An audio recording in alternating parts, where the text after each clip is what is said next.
I don't have parents. My father was never around since I was born. My mother, who was a pastry chef, passed away in a traffic accident 3 years ago. As her only daughter, I got a pendant she cherished as her keepsake. The pendant is small and has cute parts with motif of cake. I have been wearing it every day. I had never known the background of this pendant. Maybe a gift from my father. Now, I'll never know. One morning, as usual, I put my 2-year-old son on my bike and dropped him off at daycare before heading to work. Bye, Mommy. Be a good bye. I'm a single parent living with my son, Jaden. The divorce was due to domestic violence, and child support payments have been delayed. I'm going to do my best for my son today as well. Jaden is my precious treasure, so adorable. Arriving at work, there was a morning assembly. I'm afraid I have some bad news for everyone. The manager said in a serious tone. Our bio division is disbanding due to poor performance. You all will all be laid off at the end of next month. Hey, what's going on here? Too sudden. How are we supposed to deal with it? The staff started buzzing in shock. The words, "lay off," hit my head so heavily. Laid off? I have to raise my son. I must find a new job before the end of next month. I started job hunting online immediately. I can't accept the compy that pays less than now.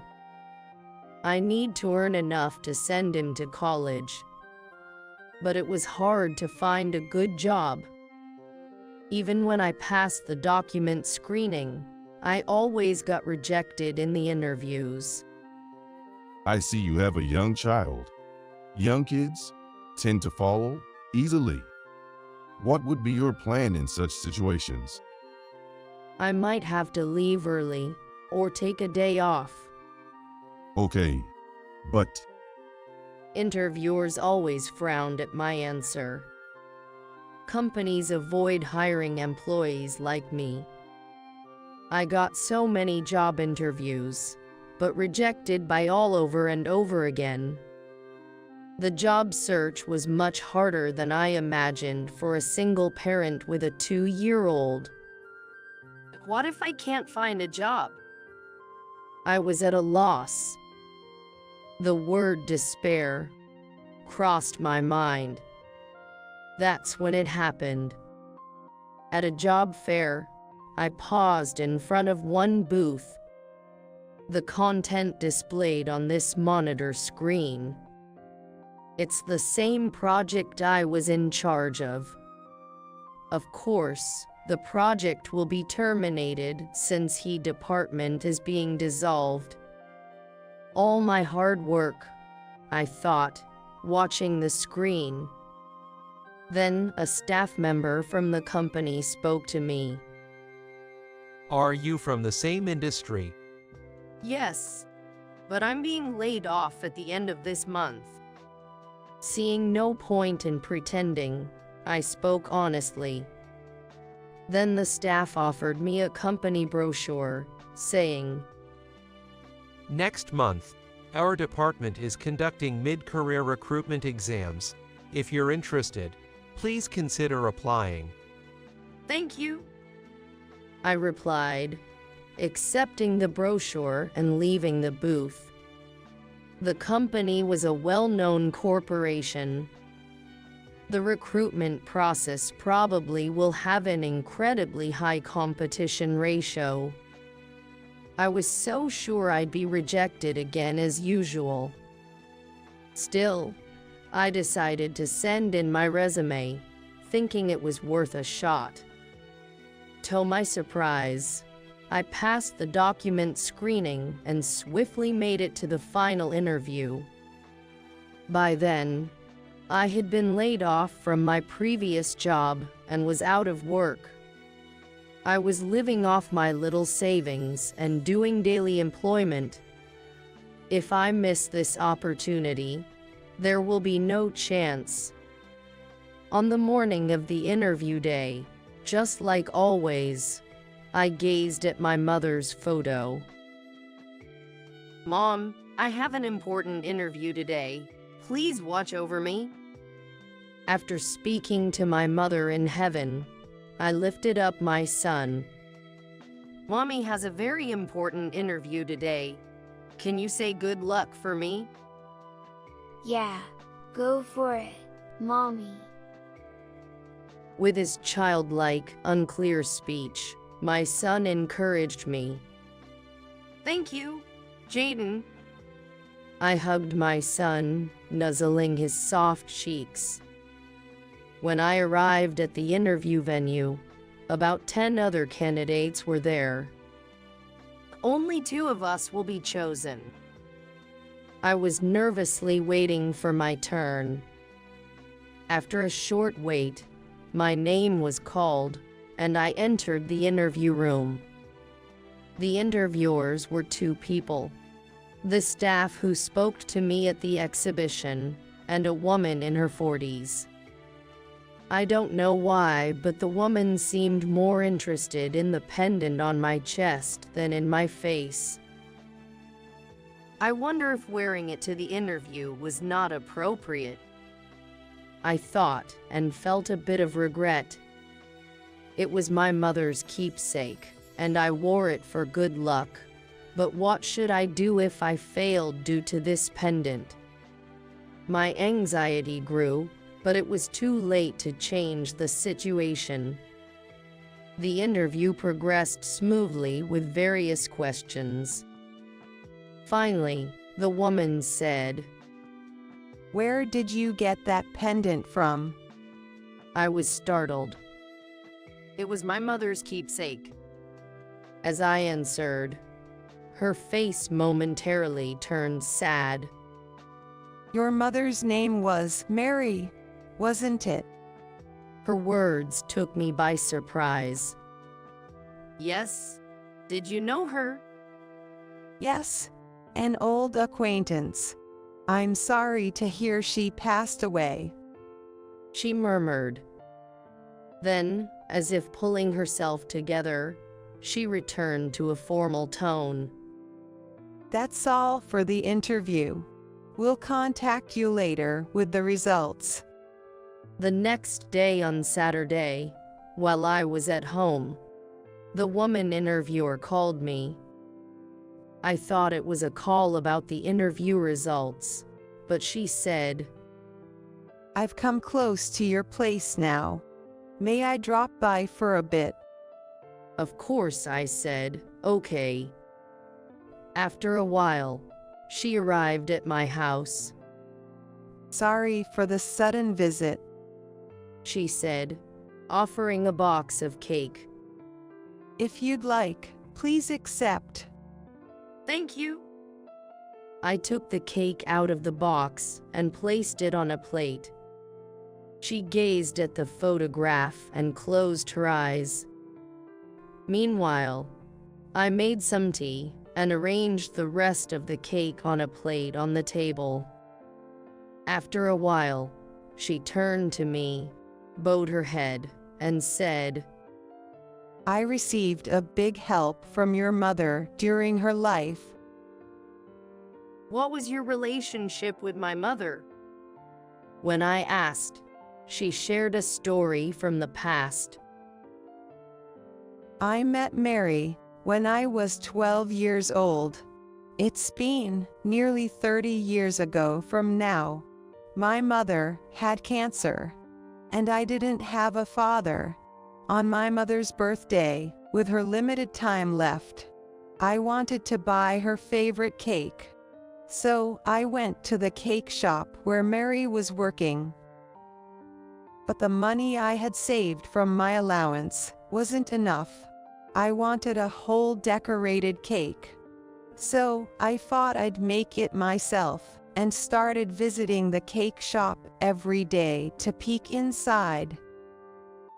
The cake shop had a glass-fronted kitchen, so I could see the cakes being made and hoped to learn how to make by watching, but no matter how much I watched, I couldn't grasp the way. When I was at a loss, Mary came out from the kitchen and spoke to me. You've been coming here every day, but are you trying to learn how to make cakes?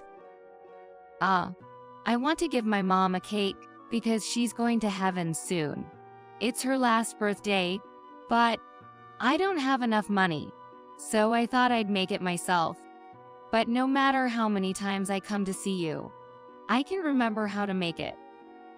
I see. That's stuff for your mom.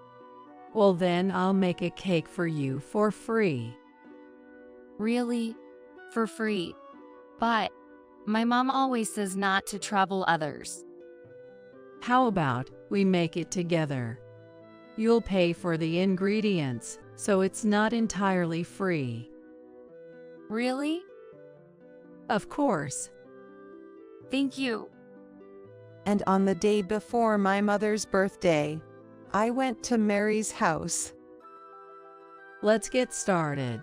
I've prepared all the ingredients. That's it.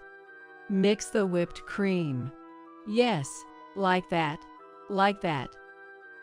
I made a decoration cake with Mary's guidance. Mary was very kind and taught me how to make it carefully. Then, I took the finished cake to the hospital where my mother had been hospitalized. Happy birthday, Mom. Look, a present. I made this cake. Well, that's amazing. What a splendid cake. You did a great job. My mother was very happy and praised me, patting my head. After that, we had a little birthday party in the hospital room. My mother couldn't eat the cake, but she looked so happy. It was the last time to see her joyful smile. On the next day, my mother's condition got worse, and she passed away. I was in shock, so I couldn't thank Mary for a while, but after some time had passed, and my emotions had settled, I went to the cake shop. Oh, I wondered who it was. It's been a long time. Thank you for that time. I'm so glad I learned to make the cake. Also, I made this as a gift of my gratitude. I'm good at making jewelry. I gave her a pendant I had made myself. She was very pleased. And that's the pendant you're wearing now. Hearing this story, I involuntarily clutched the pendant at my chest. And then, she continued her story. Afterward, I was taken in by relatives and moved far away, so I hadn't seen Mary since then. It's such a coincidence that I could meet Mary's daughter in a place like that. She smiled. I didn't know what to say. Then she took out a photo from her bag. This is a picture of my mother. In the photo, a thin woman and a girl were surrounding a decorated cake. The woman had a very happy and warm smile. Thanks to Mary, I was able to create some good memories with my mother in the end. I am very grateful to Mary. I have never forgotten about her all these years. Now it's my turn to pay her back. Please do join our company. Your qualifications are excellent. We'll support you on days your child is unwell. You can take time off if needed. I took her hand and we shook hands firmly. Thank you. I'll do my best. I felt a very strange mix of emotions. There was the joy of getting a job and the relief that came with it, combined with the deep emotions stirred by recalling the kindness my mother had shown to a little girl 30 years ago. And also I felt respect for my mother and gratitude for the fate that had brought this woman and me together. Overwhelmed by a mix of emotions, I found myself shedding a few tears. Then my son came up and patted my head, asking, "Mommy, what's wrong?" "It's okay, don't cry." He comforted me, making me cry even more. "You know, Mommy's crying because I'm happy," I told him, hugging him tightly. Since joining the workforce at her company, I've been able to use my knowledge and experience with satisfying job. My salary is even higher than at my previous company. Now I can save up for Jaden's tuition. This morning, like always, I placed a cake in front of my mother's photo and prayed, "Mom, thank you for always watching over me." At that moment, Jaden came beside me and said to my mother's photo, "Please look after Mom. I'll do my best too." "Oh, how reliable." I hugged my son's soft body tightly